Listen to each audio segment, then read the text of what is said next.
আসসালামু আলাইকুম। আশা করি সকলে ভালো আছেন বন্ধুরা। আজকে আপনাদের মাঝে আমি হাজির হয়েছি একটি বিষয় নিয়ে, সেটা হচ্ছে ফ্রিপিকে আমি পূর্বে দেখিয়েছিলাম যে ছবি আপলোড দেওয়ার রিকোয়ারমেন্ট কি, পিএইচডি ফাইল কিভাবে আপলোড দেবেন, কিভাবে সাজাতে হবে। আজকে আমি দেখাবো ইপিএস ফাইল ইলাস্ট্রেটর কাজ করার পর কিভাবে আপনারা ফ্রিপিকে আপলোড করবেন। বন্ধুরা, ইলাস্ট্রেটরে কাজ করার পর আমরা কিন্তু জানি যে ফ্রিপিকে এআই ফাইল দেওয়া যাবে না, আপনারা সবাই দিলে ইপিএস ফাইল দিতে হবে, এবং ইপিএস ফাইলটি কীভাবে দিবেন আর কীভাবে সেভ করতে হবে এই সকল বিষয় নিয়ে আজকে আলোচনা করব। তার আগে চলুন আমি একটু আমার প্রোফাইলটাকে একটু আপনাদের সাথে শেয়ার করি। এটা হচ্ছে আমার প্রোফাইল। দেখুন এখানে আমার অনেকগুলো ইপিএস, যেমন এইটা ইপিএস এটা ইপিএস ফাইল। দেখুন যেমন আমি যদি এখানে বাম পাশ থেকে ভেক্টরে ক্লিক করি, তাহলে এখানে আমার সকল ইপিএস ফাইলগুলো শো করবে। দেখুন এখানে অধিকাংশ আমি লোগো নিয়ে কাজ করেছি, যে এটা হচ্ছে আমার ফ্লায়ার। তবে ফ্লায়ারটা আসলে ইপিএস ফাইলে ফ্রিপিকে আপলোড দেওয়ার জন্য ফ্লায়ারটাকে কীভাবে বানাবেন, কীভাবে সাজাবেন, এই বিষয় নিয়ে আমি বিস্তারিত আলোচনা করব নেক্সট ভিডিওতে। আমি আজকে শুধু দেখাবো যে একটা ফ্লায়ার অথবা একটি লোগো ডিজাইন করার পর, এআই ফাইলে ডিজাইন করার পর সেটাকে কীভাবে ইপিএসে সেভ করে কীভাবে আপলোড দেবেন সেটাই দেখাবো।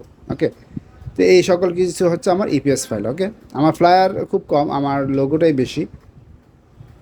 আচ্ছা যাই হোক, তো আমি এর জন্য আমি কি করব, আমার ইপিএস ইলাস্ট্রেটরটা অন করব। দেখুন এখানে আমি একটি লোগো বানিয়ে রেখেছি।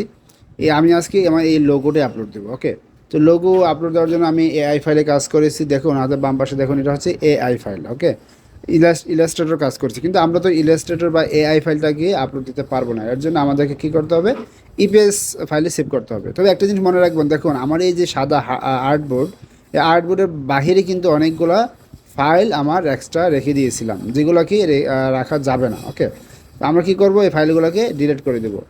এটা কিন্তু মাথায় রাখবেন, এটা অবশ্যই মনে রাখবেন। আর্টবোর্ডের বাহিরে যদি কোনো ফাইল থাকে, সেটা ছোট হোক বড় হোক, মনে করুন যে আমি এখানে একটি ওয়ার্ড লিখেছিলাম, হ্যাঁ, একটি অ্যালফাবেট লিখেছিলাম, কিন্তু এটা আমার ডিলিট করতে মনে নাই। সেক্ষেত্রে কিন্তু আমি এটা সহই ফাইলটাকে সেভ করেছি এবং এটা আপলোড দিয়েছি। তো মনে রাখবেন, এটা কিন্তু আপনাদের এই ফাইলটা রিজেক্ট হয়ে যাবে। হ্যাঁ, আপনাদের এই যে ফাইলটা আপনারা আপলোড করবেন ফ্রিপিকে, রিজেক্ট হয়ে যাবে। সে কারণে আমরা সবসময় সতর্ক থাকবো যে আমাদের আর্টবোর্ডের বাহিরে যেন কোনো ফাইল, কোনো অবজেক্ট বা কোনো কিছু যেন না থাকে, আমরা ডিলিট করে দেবো। ওকে, এটা ভালো করে খেয়াল করবেন। তো আমরা এখন এটাকে কী করব, ইপিএস ফাইলে সেভ করব। এটাকে আমরা ইপিএস ফাইলে সেভ করব। আমরা এখান থেকে সেভ অপশনে চলে যাব। সেভ অপশনে গিয়ে আমরা এখান থেকে, এটা এআই ফাইলে আছে, আমরা এআই সেভ করবো না, আমরা ইপিএস আকারে সেভ করবো। এটা আমি ফাইলের নাম দিলাম 1। সেভ দেওয়ার পরে যে পপ আপটা আসবে, আমরা সেভ দিলে কি হয়ে যাবে না, আসলে পপ আপটা আসার পর এখানে একটু কাজ আছে।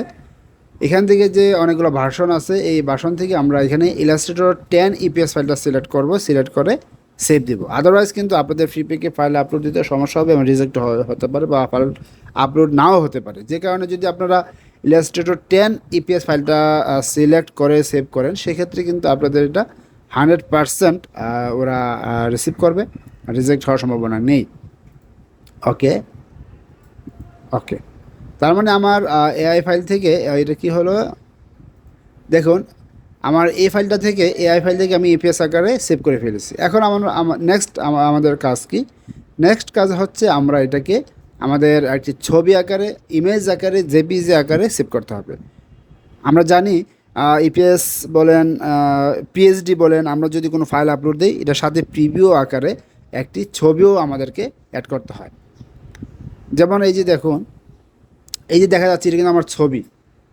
এটা কি, এটা হচ্ছে আমার ছবি। যখন আমি এটাতে ক্লিক করব, তখন আমার এটাকে শো করবে যে ইপিএস ফাইল এটার ভিতরে আছে।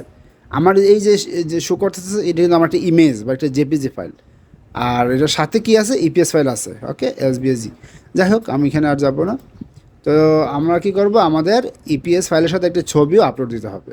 যে কারণে আমরা এখান থেকে এটাকে এক্সপোর্ট অপশনে যাব, এক্সপোর্ট অপশনে গিয়ে সেভ ফর ওয়েবে যাব। ওকে, সেভ ফর ওয়েবে গিয়ে দেখুন, এটার আমার পিক্সেল আছে কত, 960।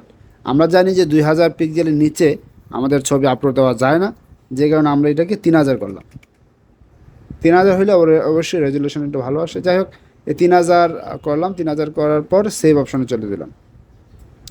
সেভ অপশনে যাওয়ার পর আমরা যে ফাইলে আমাদের ফাইলটা আছে, সেই ফাইলে গিয়ে আমরা এটা সেভ করে দিলাম। ঠিক আছে, সেভ করব কোথায়, কোথায় লোগো, যেখানে আমার ইপিএস ফাইলটা আছে ওইখানে আমি এটা সেভ করব। ওকে, ওকে, এখন দেখি সেভ হয়েছে কি না। হ্যাঁ, এই দেখুন ইপিএস 1, এই যে এটা হচ্ছে আমার ছবি। এখন আমি এই দুইটাকে, এই যেটা হচ্ছে আমার লোগো, এটা আমি এখন দিব। আমার এখন আর আপনাদের সবচেয়ে ভালো হয় আপনাদের কাছে যদি মকআপ থাকে তাহলে মকআপ আকারেও সেভ করতে পারেন বা মকআপ আকারেও আপলোড দিতে পারেন। তো আমি মকআপ দেখালাম না, আমি জাস্ট ইপিএস থেকে কীভাবে ছবি করবেন এবং কীভাবে আপলোড দেবেন সেটাই দেখাবো। তো আমরা এখন দুইটাকে সিলেক্ট করব, সিলেক্ট করে এখন আমি আমার লগ ইন করে আমি আমার ফাইলে ঢুকে যাব। জাস্ট সিলেক্ট করেই আপনারা এখান থেকে টান দিয়ে ছেড়ে দেবেন। ঠিক আছে বন্ধুরা, এভাবেই আপনারা আপনাদের ফাইলটি, এখানে কী করতেছে জেপিজিটা ম্যাচ করতেছে না, কারণ কি দেখি তো আমি একটু, ও আচ্ছা আচ্ছা, একটা জিনিস বলে রাখি, এটা তো আমি খেয়াল করলাম না। দেখুন আমি যে ছবিটা সেভ করেছি, দেখুন এই ছবিটা সাইজ কত, মাত্র 327 কেবি। ঠিক আছে, আমরা জানি, আমি বলতে ভুলে গেছি যে 600 কেবির নিচে আপনারা ছবি কী করতে পারবেন না, আপলোড দিতে পারবেন না। দেখুন আমি যখন এখানে আপলোড দিয়েছি আমার ইপিএস ফাইলটা ওরা নিয়ে নিয়েছে, কিন্তু ছবিটা নেয় নাই। কেন ছবিটা নেয় নাই? ছবিটা মাত্র 335 কেবি। ঠিক আছে, আমি ডিলিট করে দিলাম। আমি এখান থেকে আবার পুনরায় এটাকে ছবি আকারে সেভ করব। আমাকে কি করতে হবে, ফাইলের সাইজ বাড়াতে হবে। এক্সপোর্ট যাব, এক্সপোর্ট অপশনে, সরি এক্সপোর্ট না, সেভ ফর ওয়েবে যাব। সেভ ফর ওয়েবে গিয়ে আপনি কীভাবে দেখবেন যে আপনার ফাইলের সাইজ কত? আমি এখানে 5000 দিলাম।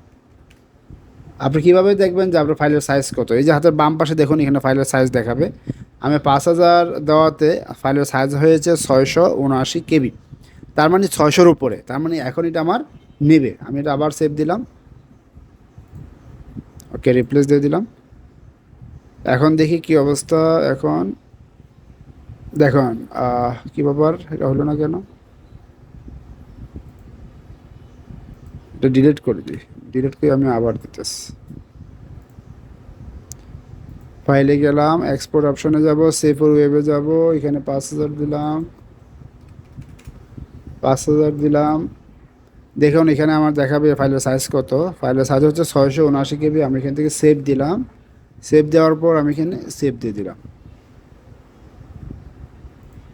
এখন দেখি ফাইলের সাইজটা কত আসছে। দেখুন 679 কেবি। তার মানে হচ্ছে এখন ফাইলটা যদি আমি আপলোড দিই তাহলে অবশ্যই ওরা নিতে বাধ্য। হ্যাঁ, ফাইলটা নিয়ে নিয়েছে। যেমন আমি যে পূর্বে আমার ইপিএস ফাইলটা দিয়েছিলাম, দেখুন এই দুইটা প্রসেসিং হচ্ছে, একটা ইপিএস ফাইল, একটা জেপিজি ফাইল। এখন এই দুইটা প্রসেসিং হয়ে আমার একটি ফাইলে কনভার্ট হবে। এই দেখুন আমার একটি ফাইলে কনভার্ট হয়ে গেছে। যতক্ষণ না পর্যন্ত আপনি ছবি দিবেন, শুধু ইপিএস ফাইল দিবেন বাট ছবি দিবেন না, ততক্ষণ পর্যন্ত ফাইলটি নিবে না। আপনি যখন এই ছবি দিবেন সাথে সেম নাম হতে হবে, ছবি এবং ইপিএস ফাইল দুইটাই সেম নাম হতে হবে। যেমন আমার ইপিএস ফাইলের নাম ছিল 1 এবং জেপিজি ফাইলের নাম হচ্ছে 1। সেক্ষেত্রে এটা কী করেছে, এটা ট্র্যাক করে ফেলেছে যে এই ইপিএস ফাইলের জন্য এই ছবি। যদি মিল না থাকে নামে তাহলে কিন্তু নিবে না। হ্যাঁ, তো দুটি সেম করার পরে দুটি কী করলো, দুটো মার্চ করে আমার একটি ফাইলে চলে আসছে। ওকে, আমি এটাকে একটু রিলোড দিই। ওকে, দেখুন এখানে একটি ফাইল হয়ে গেছে, তার মানে দুইটি ফাইল মিলে আমার একটি ফাইল। এখন দেখুন এখানে ক্রস চিহ্ন আছে, আপনি চাইলে এটা কী করতে পারবেন না, আপলোড দিতে পারবেন না। দেখুন আপলোড অপশনটা ব্লক হয়ে আছে। এখানে কী করতে হবে, এখন আমাদেরকে এটাকে টাইটেল দিতে হবে এবং কিছু কিওয়ার্ড দিতে হবে। ঠিক আছে, টাইটেল দিতে হবে অবশ্যই 100 ইয়ার ভিতরে। আমি এটাকে লোগো দিয়ে দিলাম, যে কফি লোগো,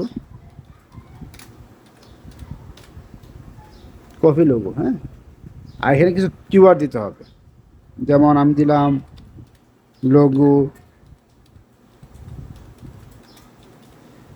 কীভাবে আপনার কিওয়ার্ডগুলো কালেক্ট করবেন সেই ব্যাপারে আমি করব, সে ব্যাপারে আমি পরে একটি ভিডিও দিব। খুব সহজে আপনারা আপনাদের এই কিওয়ার্ড টাইটেলগুলো কালেক্ট করতে পারবেন।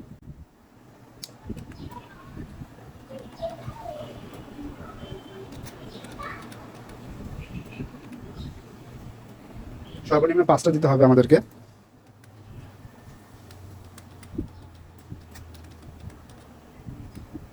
বিজনেস লোগো, ব্র্যান্ডিং,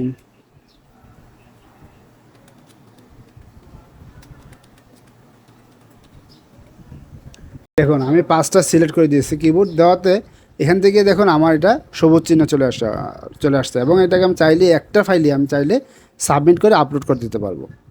তো তবে এখানে দেখুন, যদি আপনি চান যে না আমার এটা 100% আপলোড হোক, সেক্ষেত্রে আপনারা চাইবেন যে যদি আপনারা চান যে 100% এটা আপলোড হোক, আমি যে এটা আপলোড দেওয়ার পরে যে আমারটা অ্যাকসেপ্ট করবে তাও না, এখানে স্ট্যান্ডার্ডের অনেক ব্যাপার স্যাপার আছে, কালার কম্বিনেশনের ব্যাপার আছে। যদি ফ্রিপিকের কাছে মনে হয় যে না আমারটা ওরা অ্যাকসেপ্ট করবে না, ডিলিট করে দিতে পারে। তবে আপনি যদি চান যে 100% অ্যাকসেপ্ট হবে, সেক্ষেত্রে আপনারা এখান থেকে আর্টিফিশিয়াল ইন্টেলিজেন্সটা সিলেক্ট করে দিলে আপনারটা 100% কী হবে, ওরা অ্যাকসেপ্ট করে দেবে, রিজেক্ট করবে না। তো বন্ধুরা, আমি চাইলে এখন এটাকে আমি এভাবে সাবমিট দিয়ে দিতে পারি। তো আমি এখন সাবমিট দিব না, কেননা আমার 50টা কিওয়ার্ডের মাত্র 6টা কিওয়ার্ড হচ্ছে। আমি এখানে অনেকগুলো কিওয়ার্ড দিয়ে দেওয়ার বাকি আছে। আমি এগুলা আমার মন মতো ইচ্ছে মতো সাজিয়ে আমি কিওয়ার্ডগুলো দিব। আপনারা ঠিক এভাবেই আপনাদের ফাইলগুলোকে ইপিএস ফাইলগুলোকে আপলোড দিবেন। তো ধন্যবাদ সবাইকে, ভালো থাকবেন, সুস্থ থাকবেন।